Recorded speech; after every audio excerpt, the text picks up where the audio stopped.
of the marriage. She can apply, she can go as the man, but if she want to stay with her husband, she can. But the opposite side, if a woman is committing adultery and man has no proof, then there will be swearing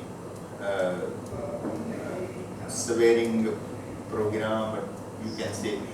So 4 times she will swear and husband will swear. If both are swearing that they have, the woman is saying that the husband is committing this, and and the husband is rejecting, and again he is swearing, so then there will be separation by law, by the judge, because now both cannot live together. But on the other hand, if man is committing, so automatically the divorce will not occur, but she can apply, the judge can decide and make separate.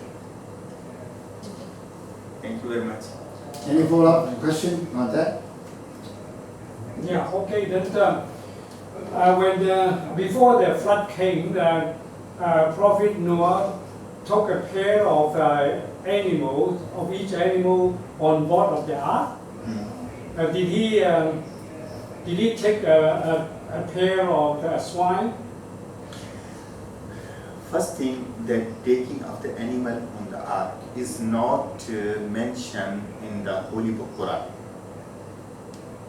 Not take a pair? No, taking of the animal on the ark is not mentioned in the Holy Book Qur'an. Not mention any kind or different kind is not mentioned in the Holy Book Qur'an. Yeah. So this narration is from other sources, like from the Jew or the Christian sources, or maybe some Hadith sources. Yes. So we are bound to clarify the things that is appeared in the Holy Book Qur'an. Do you understand my point? Not specifically mentioned in the Holy Quran, or did Prophet Noah take a pair of each kind of each species of animal? It might be. It might be. It may not be. Then there will be if the flood came, then there will be no more swine on earth. Then these are the details. Maybe the flood is not covering the whole earth. Because the things are not clear in the Holy Book Quran. Some narration says the whole earth was full of the water, and some says it was specific area that was under the flood, not the whole earth. Understand?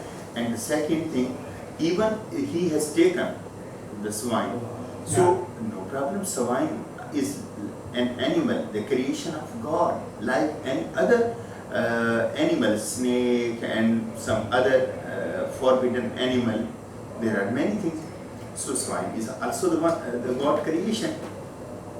We are not allowed to consume it, but it is the beauty of the world. We are not allowed to consume its meat and its skin and its bone, but it is the beauty of the world and one of the animal, one of the creation of God. There are many animals we are not allowed to consume. So the same thing is this. So if Hazrat Nuh has taken other animals which are not consumed, so it would be taken. Actually, that's the topic of today, so maybe we can continue with the lecture. Yes, Yusuf Yu will. Thank you so much. Thank you. Thank you. Thank you. Salam. thank you. So let us move on. So we have just covered very briefly the main point of Genesis, in which it describes about a detail of the ark, how long, how big it is, and how many stories it is, and so on and so forth, in great detail. But in the Quran, actually there are many verses talking about the same subject, touch upon. And I've chosen two from two surah. And one point I need to mention is that the style of the Quran is quite different from the Bible. The Bible took it as a historical story, that from day one, that God created the earth, and then day two, what He has created, so on and so forth. And then the story of Adam, and then his children, and so on and so forth. And then Noah. And it describes in details about the history of the early people. But in the Quran, it is just a kind of talking to man by God, asking us what to do and what not to do in their daily life. And then in between, it makes use of some glimpses of the history of the story of the previous people or the previous prophets, and as an example to illustrate the content. Therefore, the theme is not about the story, but rather the subject of the discussion in the Quran is man, how we should live. So anyhow, therefore you will find that in many places it mentioned about very short, a few sentences about the early prophets and so on and so forth, to illustrate the point. And in brief, it's mentioned that Noah is not the only righteous man on earth as described in the Bible, but it said that he was a prophet. In the Bible, it didn't mention about the prophet, but here in the Quran, it mentioned very clearly that Noah is not a common people. He is one of the prophets sent by God, and to his people. He is not sent to all mankind. His task is not to teach all the people on earth, but rather to his nation, to the tribe that he was sent. And therefore, his duty is to teach his people about God. And most of the people were stubborn and humiliate him. And not only that, also challenge him. Oh, you want us that there will be some punishment from God? Please bring it so that we know that you are telling the truth. You are lying. Please bring it. This is the challenge his people try to do. And Noah was ordered to build a ship, to build an ark, in which not his family, but rather all those who believe, and his family who believe would be being on board, as well as a pair of every species. But the way they say just a pair of every species, not mention about like so specific as in the Bible said that everything that on earth that can breathe, crawl, and even the bird and so on and so forth. It didn't go into detail about it. And then the Quran did not mention that only the family of Noah was saved. It's mentioned that one of his sons, he said that, no need lah, I'll climb up to the mountain and then I'll be saved dead. Don't worry. And when Noah climbed, he didn't go on board, and then a wave come and cover him. He was washed away. When the flood subsided, the ark rested on Mount Judy. This is only a very brief comparison that I made, but of course you can compare with yours. Mine is not perfect. You might supplement me after I give my version. In the Genesis, Noah was the only just man on earth, while the Quran mentioned that Noah was a prophet sent to teach his people. Now, in Genesis, He didn't mention about the duty of Noah. He just only mentioned that he is a perfect man and his generation. And here we mentioned that it covers the whole world. But the Quran is silent. It didn't mention about the whole world. It just said that the flood will come and kill the people. And if you try to deduce, Noah was sent to his people. And his people was stubborn and also challenging, please bring the punishment.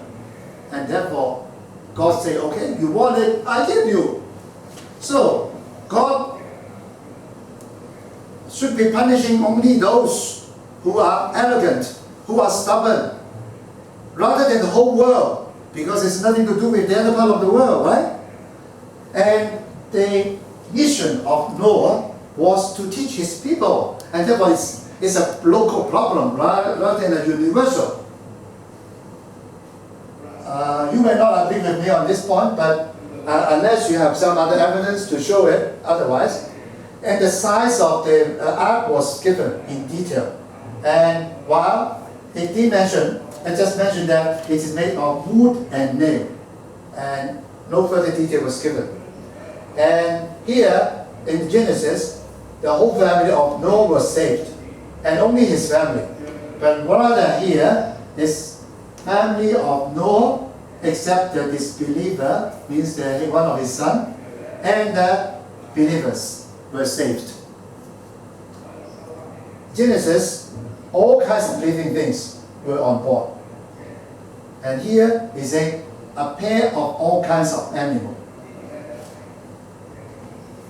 And in the Quran, it says that the ark rested on Mount Ararat, here in Mount Judi. And actually, the Arabic word Judi means high mountain. So there are some scholars that means that actually it means that it rests on a high mountain, rather than a specific mountain called Mount Judi. But Allahu Alam, Allah knows best. And then the God or the Lord repented, means that he regretted, and he made man on earth, and it was not mentioned in the Quran. And also God made the covenant with man that I will not do it again to destroy all the people on earth, and Quran is silent about this as well.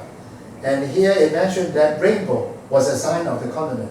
Therefore, when you see the rainbow, you say that, oh, you remember God promised not to kill us again. But, is it? Anyhow, this is silent in the Quran. And here, there is another story behind the flood. It mentioned that Noah was drunken and naked. Have you read the story?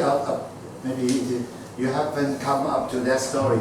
Very briefly, is Noah was one day take a lot of wine, drunken and naked in the tent.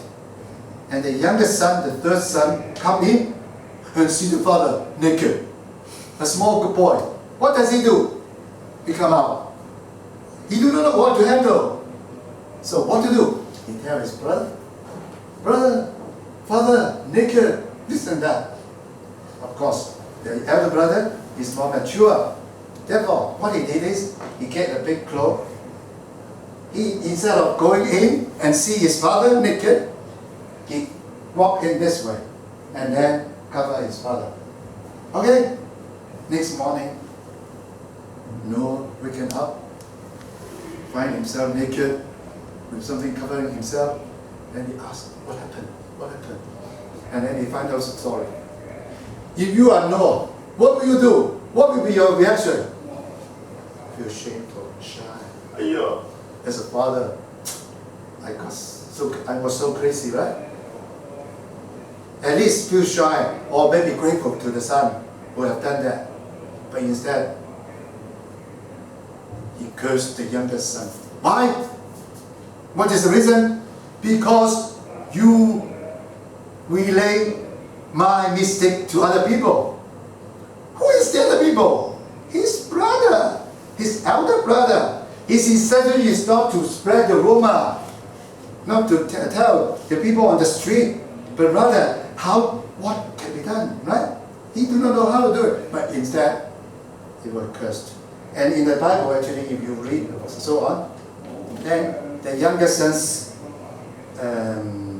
descendants were being slaves of the elder brother, because he go to Africa, and the elder brother go to Europe. And that is why the European is the master of the Negroes.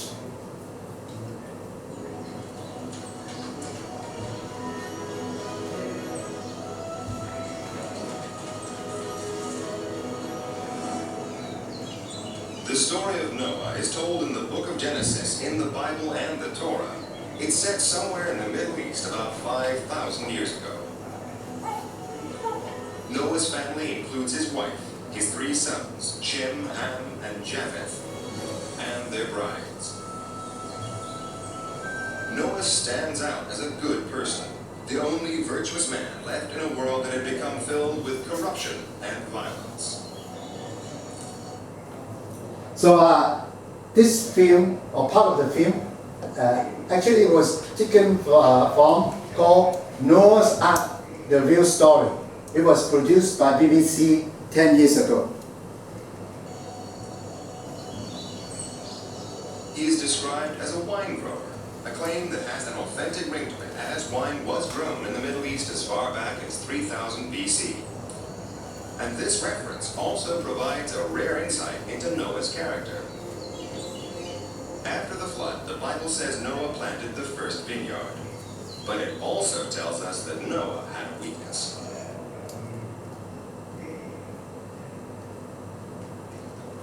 The story goes that Noah drank too much of it. In fact, one night, this holy man collapses naked and drunk.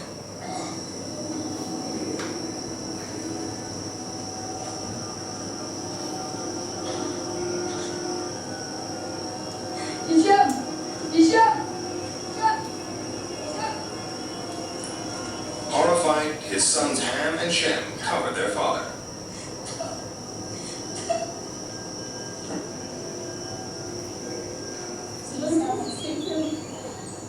In the morning, Noah is embarrassed, and perhaps suffering the first ever hangover. He curses the sons who saw him naked. He sounds like a flawed and complex man, but perhaps that is true of all great men. It seems illogical, right, to us? But Noah was probably a very reliable man, because God gives him a very big mission. The story goes that God warned Noah in a dream that he was going to punish humanity for its sins with a flood that would cover the whole earth. To save Noah and his family, God told him to build a boat of wood and to line it with pitch inside and out. He also ordered Noah to give the ark 3 decks, a roof, and a door. But the most surprising of God's instructions was the sheer size of the ark. The Bible spells it out in cubits. Traditionally, a cubit was the length of a man's forearm, about 1.5 feet. The Bible says Noah built an ark 300 cubits long and 30 cubits wide by 30 high. That's almost as big as modern supertankers and cruise liners like Titanic.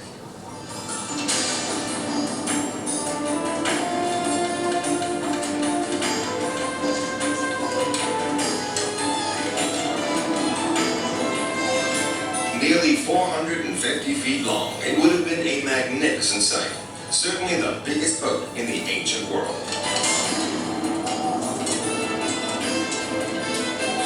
Quite an achievement for an ordinary man.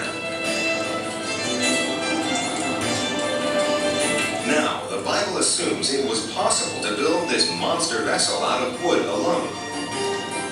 It's a pretty big assumption.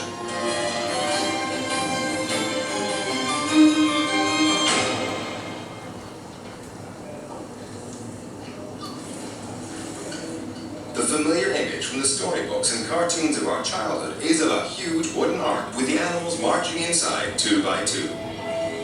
But that is a 19th century image. It is completely at odds with what could have been built in biblical times. According to Tom Vosmer, an expert on ancient boats, not even 19th century engineers could have built a 450-foot ark out of wood alone. They had to use steel frames inside much smaller wooden boats just to keep them afloat. The problem with a 450-foot boat made of wood is that the wood as a material cannot maintain the shape of the boat. And the boat would start to distort at sea, the seams would open up, and it would sink. It's a safe bet that the huge ark would spring hundreds of leaks along the length of its huge hull and sink like a stone.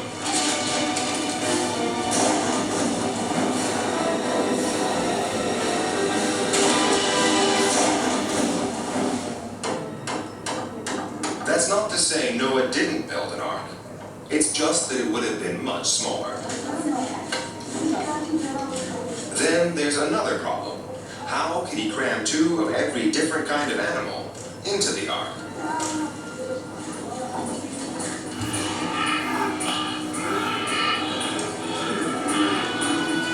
At the latest estimate, there are 30 million species on Earth.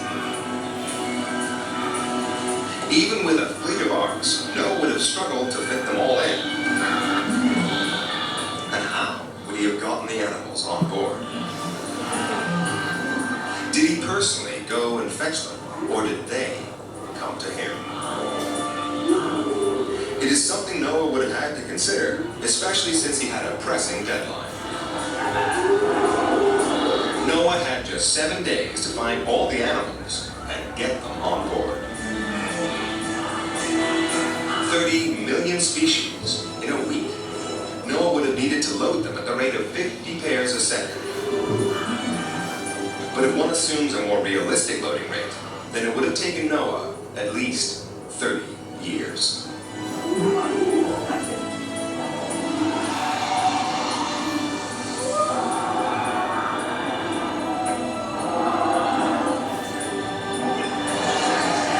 It may seem like there's a stark choice. Dismiss the story as myth or appeal to the hand of God. But there may in fact be another explanation. The instruction to load all the animals could have referred only to all the animals in Noah's part of the world. In fact, the book of Genesis specifies which animals Noah was to load. The same book has a second set of instructions, which are much less well known, but present an even more realistic scenario. Noah is told to take 7 pairs of clean animals. Clean animals were those considered suitable for ceremonial sacrifices to God.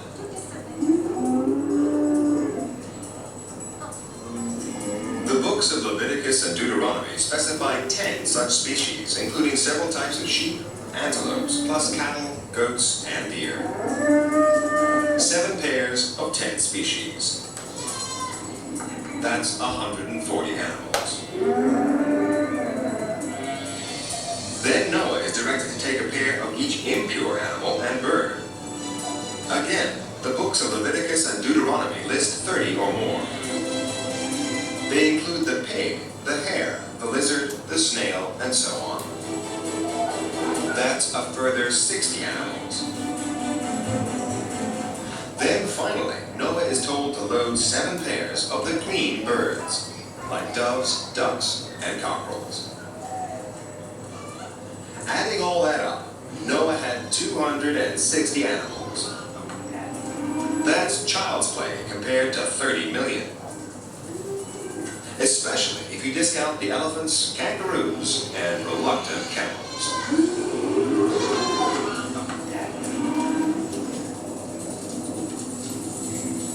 A smaller ark and fewer animals. Suddenly the Noah story looks more plausible. So, not to mention about how to bring such a big number of animals on board, but also how to feed them for 1 whole year, and how to handle about the feces that they produce.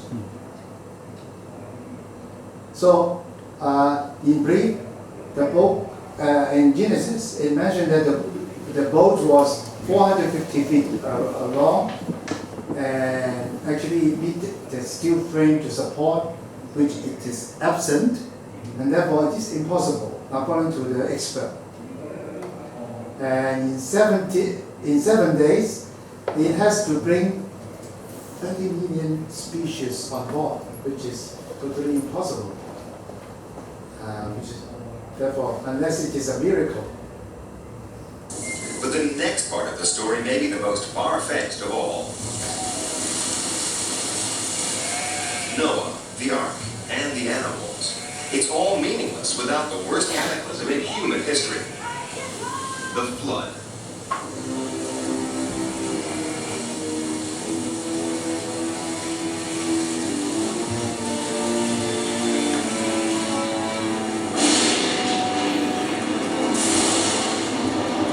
According to the Bible, it rained until the whole world was covered in water. Such a catastrophe should have left evidence all over the planet, in the form of uniform marine sediments spread across the earth and the ocean floor. But have geologists found any proof of a devastating global flood?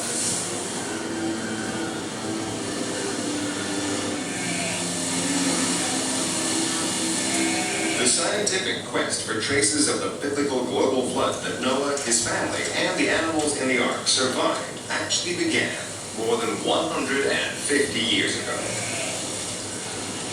But geologist Ian Plimer, after searching across continents, sometimes in the most extreme weather conditions, has found very little evidence. A great flood would leave a signature.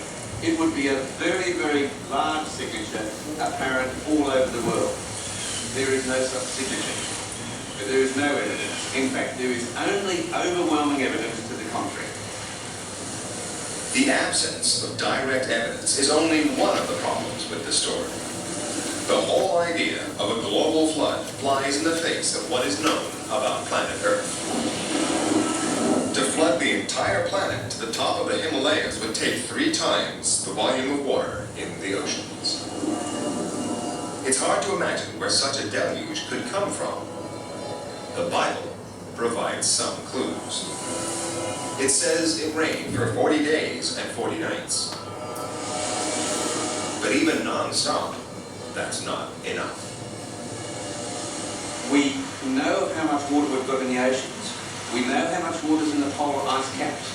We know how much water is in the atmosphere, and we know how much water is in the rocks. If we put all of that together, which has happened many times in the geological past, we still do not flood the continents.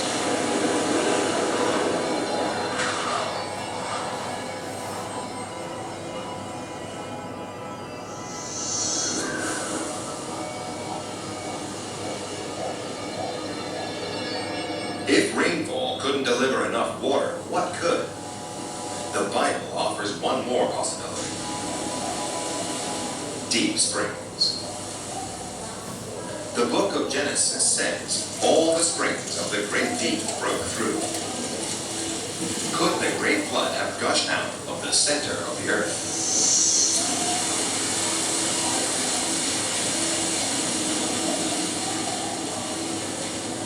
It's an impossibility to have that much amount of water coming out from springs, fountains, or gardens.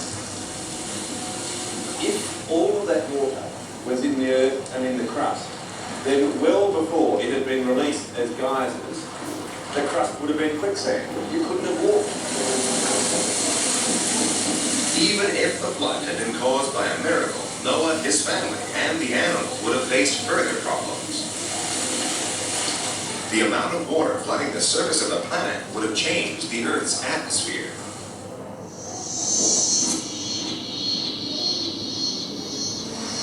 The atmosphere would have had a huge amount of water vapor dissolved in it. So much so that you would have drowned by breathing. And so much so that atmospheric pressure would have crushed your lungs. Geysers present another potentially fatal problem. They released poisonous gases from deep within the Earth's core, which probably would have killed everybody, whether or not they were in the Ark. Geysers pump out huge amounts of noxious sulfur-rich gases. Even before the flood, you could not have breathed.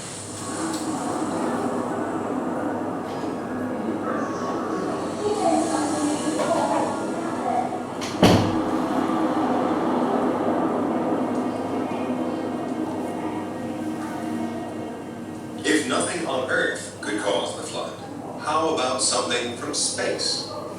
Like a comet. They contain vast amounts of frozen water. But to flood the entire planet, the comet would have to be 1,000 miles wide, or as big as Brazil. And if a comet that size hit the Earth, not many people would live to worry about a flood. The friction caused by the comet's forced entry into the Earth's outer atmosphere and its impact as it struck Earth would be equivalent to 12 trillion megatons of TNT.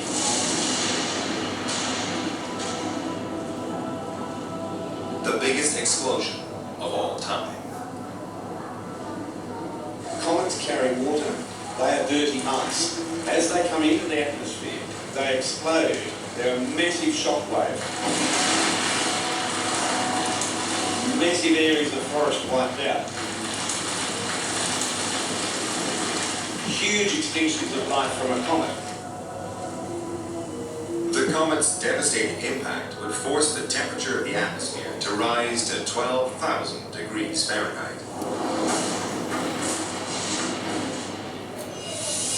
Hotter than the surface of the sun. We would have had no life to go onto an ark. Noah, his family, and all the animals 2 by 2 would have been fried to charcoal before the whole flood started.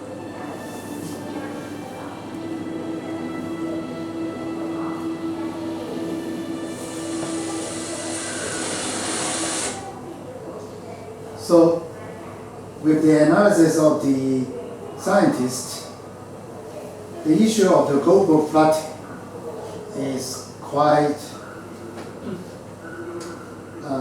unusual and difficult to accept with the modern information of technology and science.